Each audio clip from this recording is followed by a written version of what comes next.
Hi, I'm Kim Mosman, and this is the Whole Woman Podcast, where we talk about anything and everything that you would share with a girlfriend. I am a nutritionist, a life coach, and the author of Reflections of Joy. And I am super excited today because we're going to talk about Rachel's favorite subject, moving your body and the power of movement. Rachel? Thank you so much, my lovely co host. I'm Rachel Lavin, personal trainer, health coach, and author of the Donut Diaries. And Kim is not exaggerating. I love this topic. I could talk about it all day, every day. So let's just get going. All right. So I'm going to just start with the elephant in the room, right? Yeah, Um, why do we have to move? that is a very beautiful elephant, which definitely needs to be addressed. And I'm going to say something real simple, and your mind is going to be blown.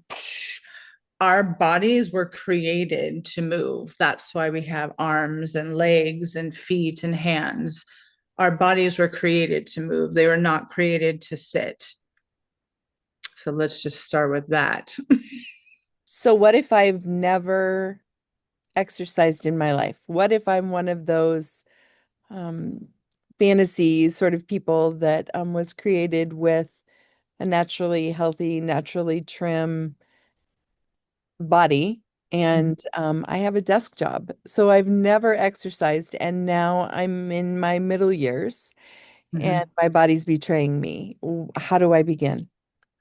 That is a great question. And I think it happens all the time. I think that if we stop associating movement with the size of our body and look at it more as a gift that we've been given, and it should be something that we find joyful. And being in this industry for over 25 years, I've realized that not everybody likes to go to the gym and lift weights. Not everybody likes to take a class and Zumba around. Not everybody wants to go on hikes. So that is the beauty of our bodies. You can find something that not only is good for you, but brings you joy. And when someone like you, who is brand new to exercise or has never done it before, I just invite you to try a handful of things. What sounds fun?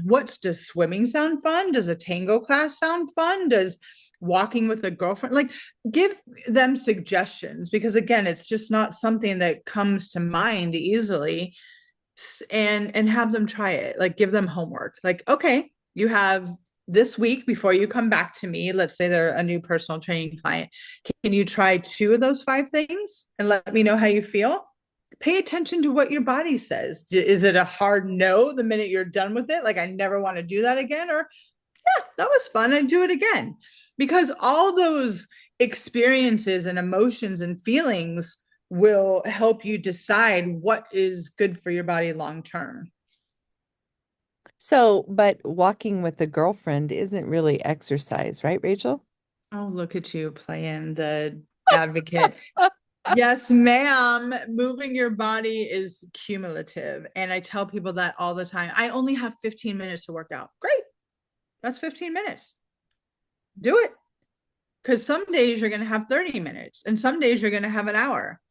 And so if you've now exercised for an hour and 45 minutes that week, that's still an hour and 45 minutes of movement that you got in, Mm. even with a desk job. Like, I am not one of those people like, no excuses. I just don't work that way. I don't train my clients that I just don't, that's not my thing. But if you're going to repeat the same story to yourself over and over again, that is your truth and nothing is going to change. So if you tell me I don't have time, well, that's, you believe that. So if that's something you believe and you're not open to trying something new, then I'm not 100% sure that I'm the right trainer for you. That leads right into a question that kind of parallels with my experience. When I was getting my nutrition certification, one of the things that really resonated with me was the whole idea of crowding out, not going from black to white or from off to on or whatever it was. You don't have to like switch right to left. I love, and I wrote about it extensively in my book, Reflections of Joy, about crowding out. So if I'm that woman who doesn't have time, and you just said if you have 15 minutes, if you have 30 minutes, if you have whatever. So if I only can find 10 minutes or 15 minutes in my day to exercise, what are some things you would suggest that I could do? Because I've got to go back to work, so I can't have sweaty hair. Um, I can't let my makeup run all over the place or whatever. Can we just like 15 minutes, 30 minutes, an hour? What can I do in those time spans if I'm just beginning exercise? Absolutely. You can sit there at your desk and you can, squat.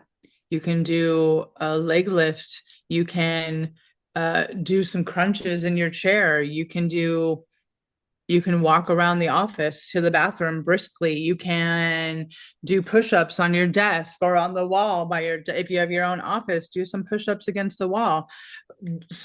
Close your office door, do a wall squat, hold it for 30 seconds, do that 3 times.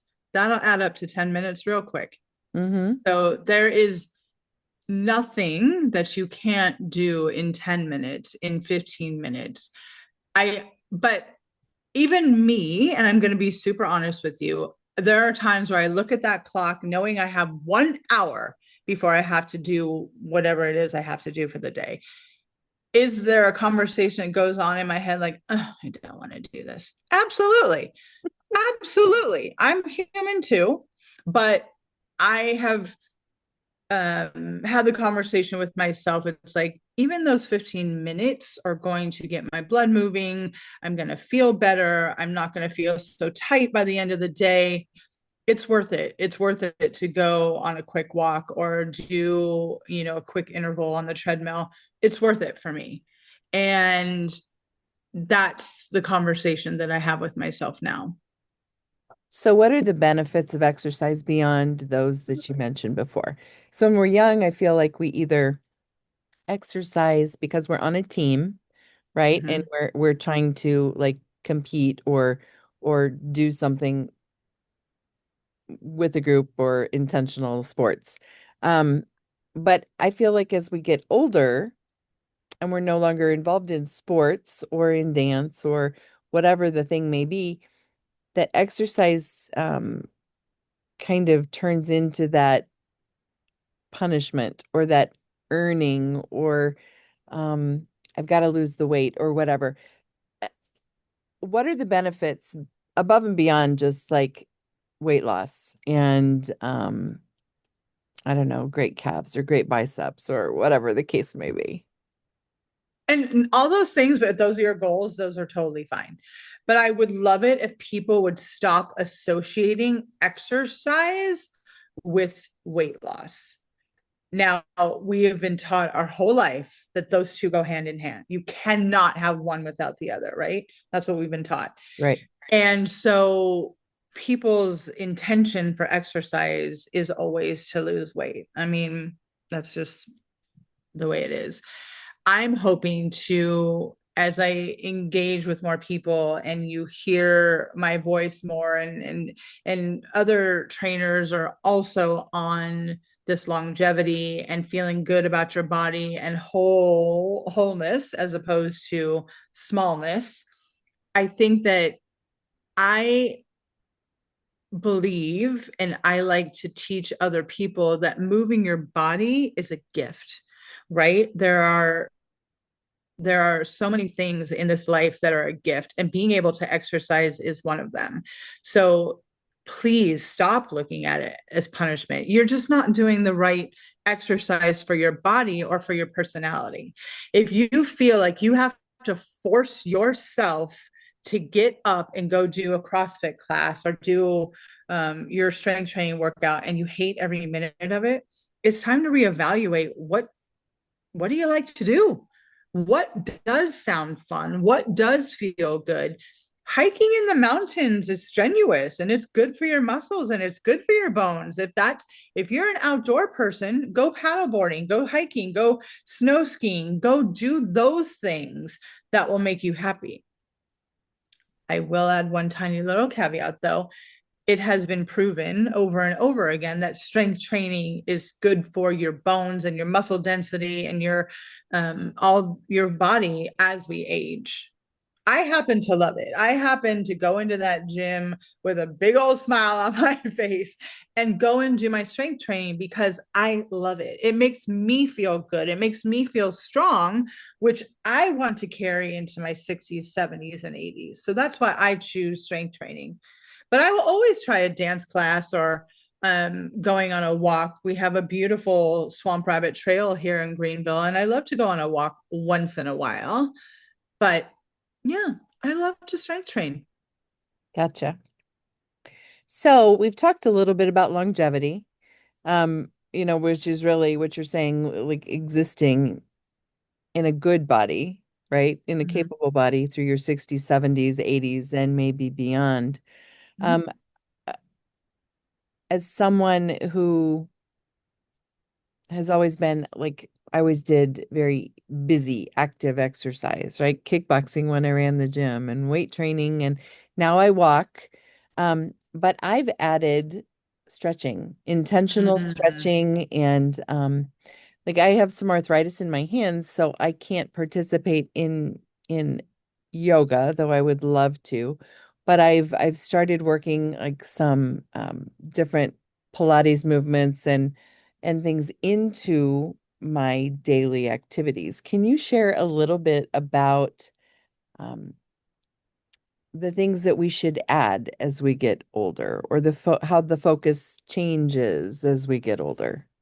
Absolutely. I think that's interesting that you bring up stretching, and I can't believe that I didn't bring it up too because I'm such an advocate for stretching and I do my best to tell everyone they need to stretch.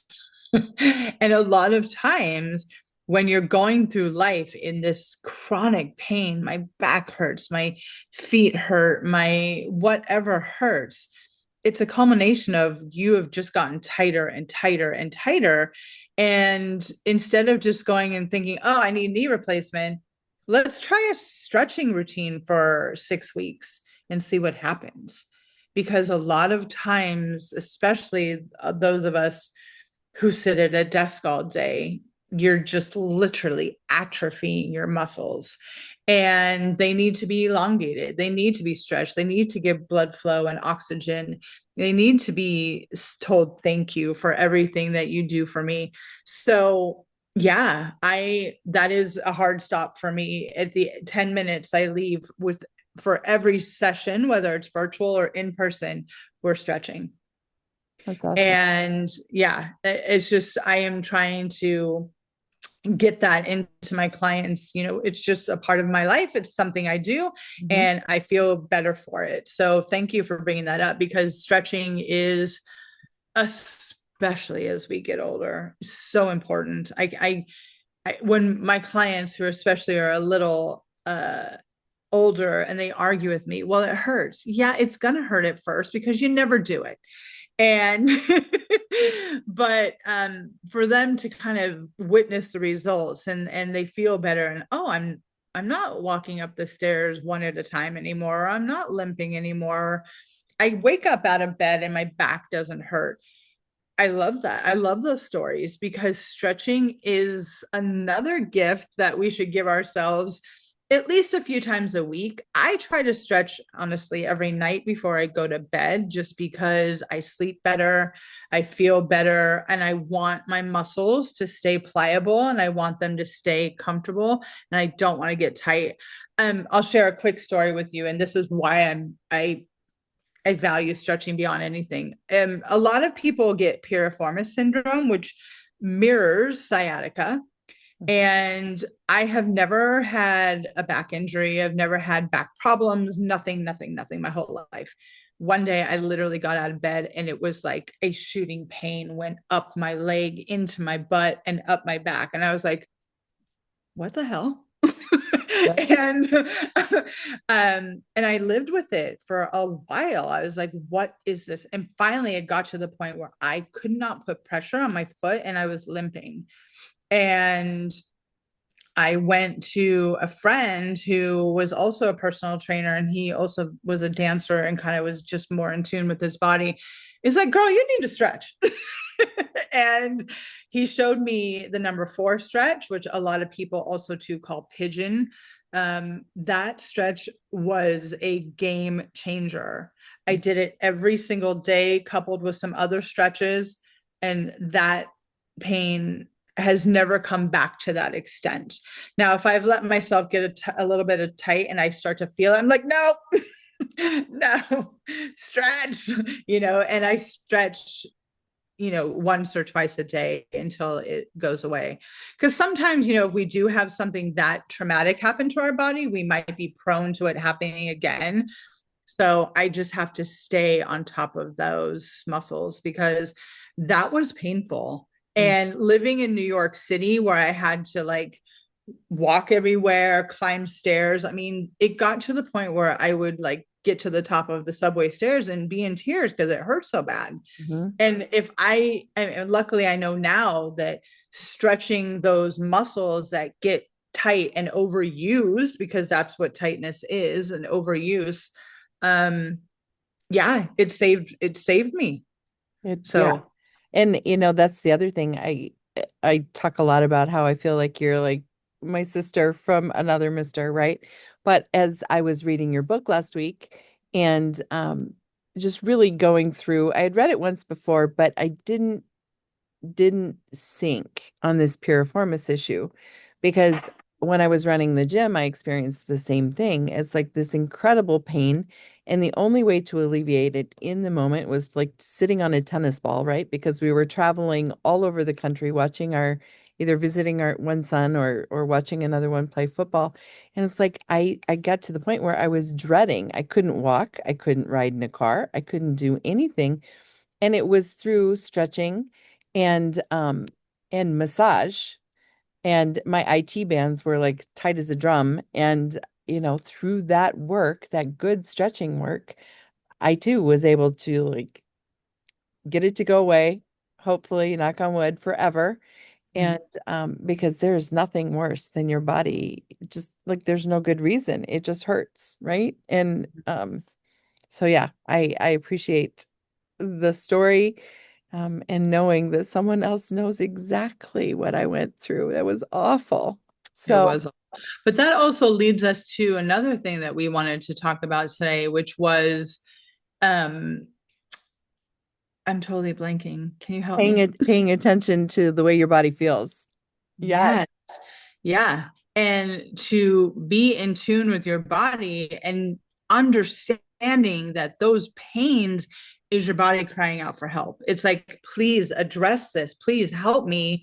Um, that's where I think so many people maybe don't put 2 and 2 together. So let's help them do that today. And just a friendly, gentle reminder that pain, discomfort is your body asking for help big time. Mhm. And Yeah. I'm sure you've had some experiences with that when you owned your gym, right? With other Yeah. people, with your clients. Well, so many people try to fight through it. And, I mean, quite honestly, if you have a great lift day or you've just gone in and you've done something new, you're going to feel sore. And that's not what you and I are talking about. This is not that burn when you sit up or you stand up off the toilet or, because you had like a great leg day. And it's not that terrible ache when you go to reach for a can out of the cupboard after, a tricep day. That's not what Right, we're talking about. We're talking about like pain that is not uniform, not explained, not normal, right? I mean, right. like if your knee is killing you when you're exercising, there's a reason. Yeah, Now, it doesn't mean surgery, it doesn't mean medication all the time. Sometimes maybe you hurt it, but sometimes it's as simple as identifying where it hurts, talking to someone like a personal trainer or a massage therapist or a chiropractor if you do that. There sometimes you've just got a tight muscle. yeah, Sometimes you just turned wrong, right? We're getting older. Sometimes you just stand up and something gets tweaked. Um, and when you bring that up, something I want to just glaze on really quickly is we have muscles everywhere, right? From the tip of our head to our toes. And one of the things that really plagues women of our age is um, momentary incontinence, right? And I know that like we're in our second episode of her, and I'm going to bring up Do it. something like incontinence, but women, if you work on your core, if you strength train, if you work on your balance, if you stretch your muscles, you can alleviate some of those symptoms as well.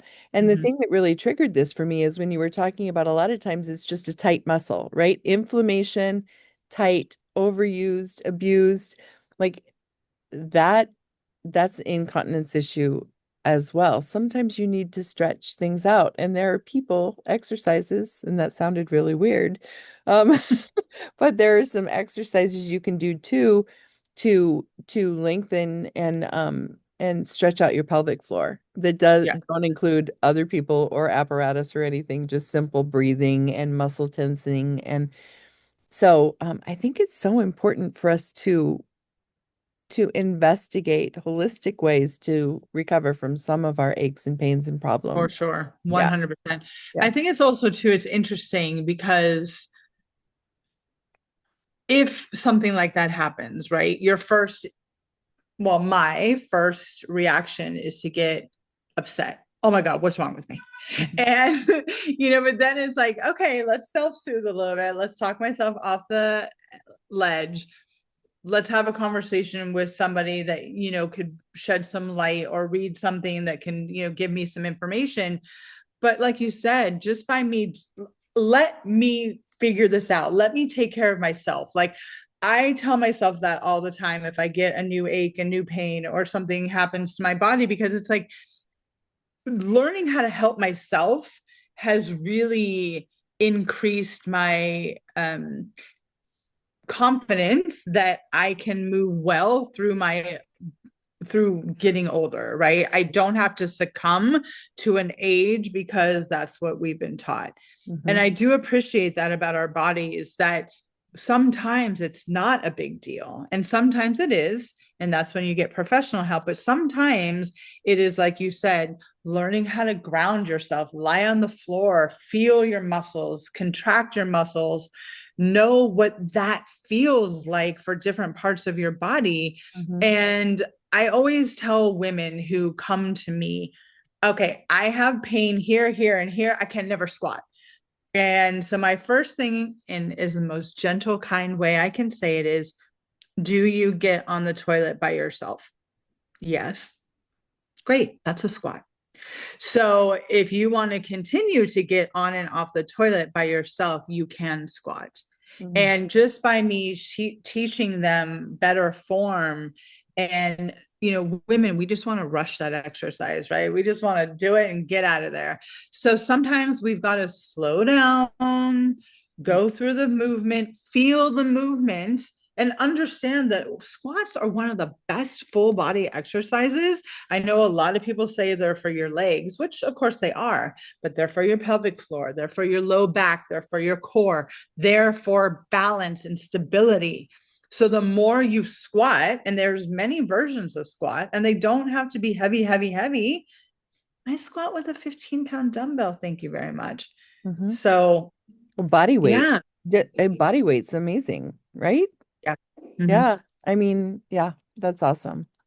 Yeah. So I appreciate you bringing that up, because that's the thing. It's a thing too with menopause. I'm like, why am I peeing myself? Right? I mean, it's a weird, your body just goes through all these crazy things during menopause, which obviously we will do an episode on later. But Yeah. yeah, your body is a gift, but it's also a pesky little thing that needs attention. Yes, it is. Yes, it is. Yes, it is. But never accept. It doesn't matter what the thing is that your body's going through, whether you're in menopause or not. Nothing happens just because you're getting older, right? I mean, Yeah. like never accept that as the only solution. Oh, honey, I'm sorry, you're getting older. Well, too bad. I want the answer. I want to fix it, right? Because usually there's something out there that can make it better. I feel Mhm. like And in the something that you can do for yourself. exactly, Yeah. exactly. I mean, not a pill, not a potion, not a procedure, like something that you can do if you really want to set your mind to it and you want to get rid of these pesky problems. There's usually a way. It just sometimes takes time. Yeah. Now, I'm going to jump on um, something that takes time. A lot of our listeners might want to lose a few pounds, and that's okay. Yeah. A lot of our listeners might want to lose a lot of pounds, Yeah. and that's okay. But just like we're talking about ailments in our body, sometimes taking time and being able to do things for longevity and for the long term. Sometimes if you want to lose weight, that takes time as well. And Hmm. so often people would join my gym specifically to lose weight. They would come into exercise just because we talked about food. Like in my gym, we had like a challenge gym, and so we talked about food, we talked about exercise, we talked about community. We put it all together, and people would really have some dramatic weight losses. Um, Hmm. if they were having fun, if they were eating normally and fueling themselves and they were moving for the first time in forever, that could be a sustainable lifestyle. But for a lot of people, it was preparation for a wedding or I'm going to a class reunion or whatever. They wanted a quick fix. And so Hmm. they would really restrict their food. They would really amp up their exercise and they would fit it in no matter what. Like it became this thing. Yeah. And it almost seems like punishment. You know, I mean, like punishment for a life well lived because now, well, look at me. I can't show anybody what I really look like these people who haven't seen me in 15 years. Um, how do you work with your clients who punish themselves, either punish themselves for, going out and having birthday cake and champagne last night, or punish themselves for 10 years worth of raising the kids and not making time for themselves, or punish themselves for whatever it may be? How do you help someone realize that lifelong exercise is, like you said, a privilege, right? But it can be pleasure. It you Hmm. can you can move for pleasure, right? Yeah. I think that's a very valuable point. And, as I've been in this industry a long time, my thoughts on that have evolved. I used to be part of the problem. Someone would come to me, I need to lose weight in 6 weeks. All right, girl, let's do this. Let's starve and let's work out 18 times a day. Yes, let's do it. But Okay. FYI, right after the wedding and you put a piece of bread in your mouth, all the weight's going to come back, right? I mean, how do you have that conversation? Well, I just do now. And it's just like, hey, I get it. This is an important event in your life. If you're going to restrict, please do it with caution. But just know that this is not sustainable. And the minute that you put the thing that you're not going to eat for a month in your mouth, your body doesn't understand the difference of, hey, I'm trying to get fit for this wedding. You're starving me. So I'm going to do what I do best, and that's take care of you. So whatever calories are coming into me, I'm holding on to for dear life. Like, Mhm, I don't think people quite understand that's what's happening when you're dieting. Your mhm, body is living in starvation mode, totally unaware of what the hell event you're going to. It just knows I'm not getting enough calories for what you're asking of me. So I'm going to hold on to every little thing. And so that's why a weight loss is initial. It's, can be significant, but it always comes back, right? Has there ever been a woman or a man or a person who has gone on a crash diet, lost a bunch of weight, and at least some of it didn't come back? I would love to hear from them. And maybe right. that's an invitation because it's just not possible. It's not going to happen. So to have that conversation with someone now, it looks very different for me. I did it to myself for my whole adult life. And so I know that it's not going to end well. And I know what my body needs. It needs stability, it needs calories, and it needs me to love it. So I don't crash diet anymore. I don't restrict anymore. And the interesting thing is that once I came to peace with that, I never binged on anything again because I don't forbid myself from eating something. I literally just baked a cake with a girlfriend. And even though I shared a lot of it, and I have a hubby who eats cake too, Mm-hmm. but out of that cake, I'm had 5 slices of it. Mm-hmm. Great. It was delicious. But I'm kind of done with cake now for a while Right. until the next time, you know? I didn't go, oh God, I shouldn't eat this. Oh my God, my pants aren't going to fit. I don't do that to myself anymore. It's just cake, Mm-hmm. you know? Exactly. Exactly. I'm I know you're not going to be surprised by this, but one of the biggest classes, like I did group fitness, one of the biggest classes of the year was always the 5 a.m. class on Thanksgiving Day Of course. because people wanted to burn it or earn that meal, right? And it just doesn't work like that. It just Yeah. doesn't work like that. You Yeah. can't, nor should your poor brain have to think like that. I mean, No. a holiday, a birthday, just celebrating time with your girlfriend or with you, whoever, meal time with your family. You Hmm. should be thinking about spending time with them, not about counting calories. Now, you also once you get in touch with your body, once you like if you have a really great workout and you're starving, that makes sense, right? I mean, Hmm. like if I don't know what I'm trying to say, Rachel. I just I feel like our movement and our food or our hunger is very interrelated, right? If we allow ourselves to get back to normal, if we allow ourselves to be who we were when we were created. If you have a great workout and you get done and you're starving, you should eat something, right? Hmm. Because your body needs that. Um, yeah. And Well, how do you feel about this? This is I'm blanking on the expression. It's not an expression, it's, a visualization that I use all the time. mhm, Can you drive your car on empty? No. no. Your car needs gas slash fuel to drive. Our Mhm, bodies are literally the same thing. If you think of food as fuel for your body to do the things that you ask of it on a daily basis, and that includes thinking, because brain function, you need healthy fats, you need protein, you need carbs, you need calories right, um, to function. And if you can start people, getting them to associate food, fuel, oh, my body needs this, instead of calories are demons, food is the devil, I can't eat more than a piece of lettuce.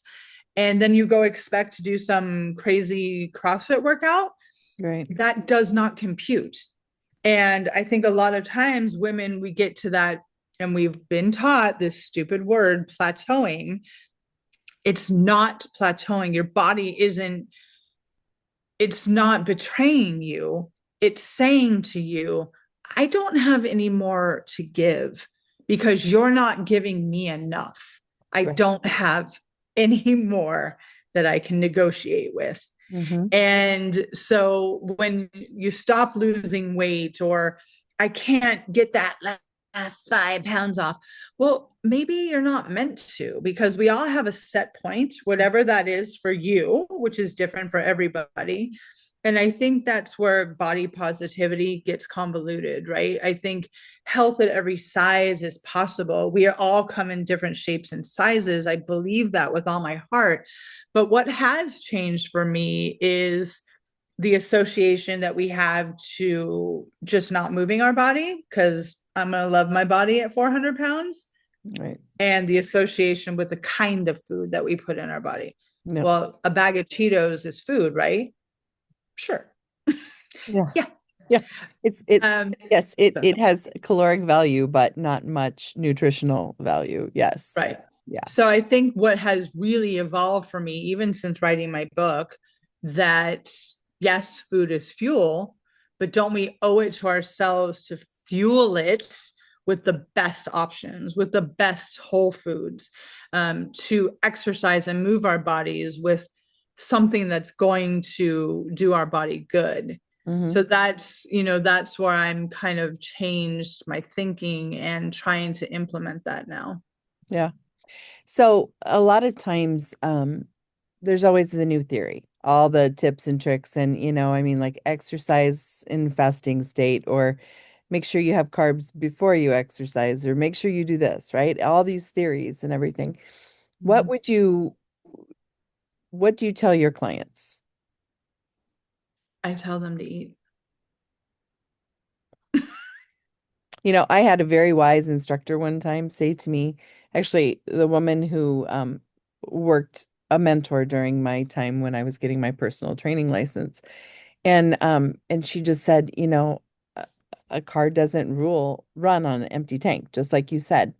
You know, um, and you can't trick your body. Your body is meant to function in a certain way. Like when we came out of the womb, if everything was healthy, genetically speaking, all the things, your body works a certain way. Mm-hmm. Your body will continue to work that way throughout life until you interfere with it and offer it something it doesn't want, right? Yeah. It will still use the crap you put in it as fuel or the Yep. lack you put in it. But gosh, don't you, I don't know. I always felt my workouts were better if I was properly fed. You know? Agreed. Yeah. I mean that the terrible myth, and this is, when we do talk about nutrition on our next show, we can dive into this more. But I will say this, another horrible lie that's been fed to women is if you work out on an empty stomach, you'll lose more weight or you'll lose weight faster. And that couldn't be further from the truth, especially if you're doing a strength training workout, like you just said, fuel that body and then think I have to fuel it again because I use that energy. I use that fuel during my workout. And I don't know about you, but if I don't eat something substantial, meaning with some protein after a good workout, I get, I feel weird. I feel like, Yeah. uh, like not nauseous is not the right word, but I feel like edgy. Like I need to eat something or else it's just not going to be good. Yeah. And so I just don't even do that to myself anymore. It's like done working out. Yep. Something needs to go into my mouth. It's Yep. just I've learned that about myself. I've learned that about my body. And most of the time, uh, if you're not fueling your body properly, you will have adverse effects. It may not happen the first time, it may not happen the first 5 times, but again, your body is going to speak to you however, whatever, how it's going to show up. Hmm. But exercise does need that partner of refueling. So yes, I agree with you on that 100%. I think it's important for people to understand that. Yeah. So talk to us a little bit about rest and the importance of rest My when favorite. you are a body in motion, particularly a middle-aged body in motion.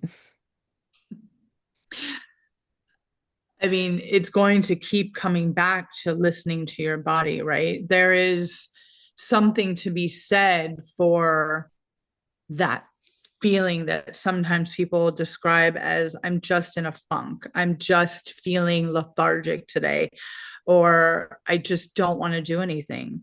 That is a message from your body like you've taxed me. I just need to sleep, or I need to sit in front of the TV and binge Netflix, or I just need to do an hour of stretching. Sometimes I'll get down to the gym and I'll try and exercise. My body's like, no. And I listen to that because maybe doing an hour of stretching instead of my normal workout is going to be more beneficial in the long run. And when I was younger, I would just go, go, go, go, go, and would pay the price. Hmm. My skin was horrible. My attitude was horrible. I just was cranky all the time and angry all the time because I was not resting. And if I knew then what I know now, studying could have been a lot easier for me. Taking tests could have been a lot easier for me when I was in school because I would just push myself, not get enough sleep, still try to go out with my girlfriends and stay out on the weekends till 4 in the morning. And I wasn't doing as well in school as I probably could have been. But listen, life is a lesson. We learn all the time. And now I know that if something is really going on with me, that the signals that I've learned to listen to, I just say, listen, I'm going to reschedule this, or I'm not going to do this, or I'm not going to put myself in a position to tax it even more, which is going to take up, more time to recover from. I believe in sleep. I believe in water. I believe in really managing my stress. Again, I don't have kids, so I have that luxury of just kind of taking care of me and my husband. I don't have to worry about that, but that doesn't mean that moms can't find that time for themselves as well. I love that. I love that. So we've talked about a lot of things today. Um, Yeah. yeah. Is there anything, first off, is there anything we've missed? Anything you want to touch on? Um, The only thing is I'd love to hear, your thoughts on moving your body a little bit. We didn't touch on that. well, you're the expert. I'll talk a lot. I'll talk a lot when it comes to food. No, I'm kidding. What I've noticed about myself is my whole life falls into place better when I move. Um, yes, when I was younger, I kickboxed 3 days a week and I lifted weights 3 days a week and I exercised on vacation and I exercised all the time. And it was almost like I felt guilty if I missed a day. And now that I've gotten older, I don't exercise every day. And sometimes I have something planned. And if I wake up and like right now, I could have a killer, a great weightlifting workout planned, but I woke up this morning in this horrible fog of allergies with a headache and everything. And I know if I go, I'm not going to be focused on it. I'm not going to get the workout that I want. And so I flip my days. I'm not stringent to a schedule anymore. If I move my body every day, I feel good about it. So today I took allergy medicine, put drops in my eyes, and I grabbed a handful of Kleenex and I went for a really great walk, instead of going to the gym. I think I think for me, exercise has evolved from something I have to do to something I get to do. And and that I like to do because like you, I want to move into my 60s, 70s, 80s, 90s. And I want to be able to move and I want to be able to crawl on the floor after my grandkids and I want to go to their graduations and I want to do the things, right? Um, so yeah, it's exercise is different as I near 60 than Mm-hmm. it was before, but it's still present and it's still important. And so I'd like to wrap up by you offering us advice. Okay. The woman who doesn't exercise, she wants to, for Yep. whatever reason, whether it's weight or health or peace of mind. Maybe her Mm-hmm. doctor told her she should. How Mm. does she begin? And once she begins, how does she progress? Where do we go from here? Okay. That is a lovely question. And my first piece of information I'm going to pass on is be open. If you've been telling yourself a story about exercise, be open to letting that be different. That's going to be your first step. You're not going to go into it with a negative association. You're going to go into it with, like you said, I get to try this. I'm going to try this. This is going to be fun. Mhm. So then you try a couple things, you find something that you like and that you know that you will stay consistent with. And it can be one or two things, it doesn't have to be one thing. It can be two things you like to do. Find time in your week for it. For women our age, I always recommend anywhere between 3 to 5 days of exercise, depending on your body, depending on your schedule, depending on a lot of things. 4 days is good. I do truly believe that because it also allows you to feel like you're still having a life. And I think that's so important to people. So here you are, you're open to trying it, you've tried it, you like it, you found something you like to do, you're sticking with it. You've realized you've been exercising now for 3 months. And if it is the goal of weight loss, you'd like to lose a little more, maybe you add on another day or you try some strength training. It's all about consistency, but it's also about a progression.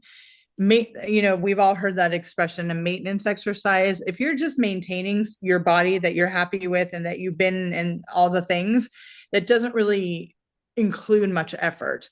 But if you want to get stronger, if you want to get, more stable and work on balance, you do have to challenge yourself. You have to hold that balance for 15 more seconds every 2 weeks, or hold that plank for 30 more seconds and work up to a minute.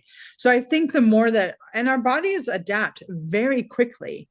So if you are kind of open to challenging your body, there's really kind of no ceiling for how well and how much you can progress. That's awesome. That's awesome. This has been great today. Um, I can't wait to continue on having these discussions. I think I know that you believe like I do. If you eat good foods and you move your body with intention and for pleasure, and if you get rest and you drink water and you take time to quiet yourself so you're not constantly stressed, I know that you believe that you can live a whole life and a whole healthy, happy life. And so I'm really excited for our conversations to continue. Me too. Thank you. And we will be talking about food next time, right? Absolutely. Your favorite topic. My favorite topic. Well, thank you so much for listening and join us next time on the Whole Woman Podcast. Bye.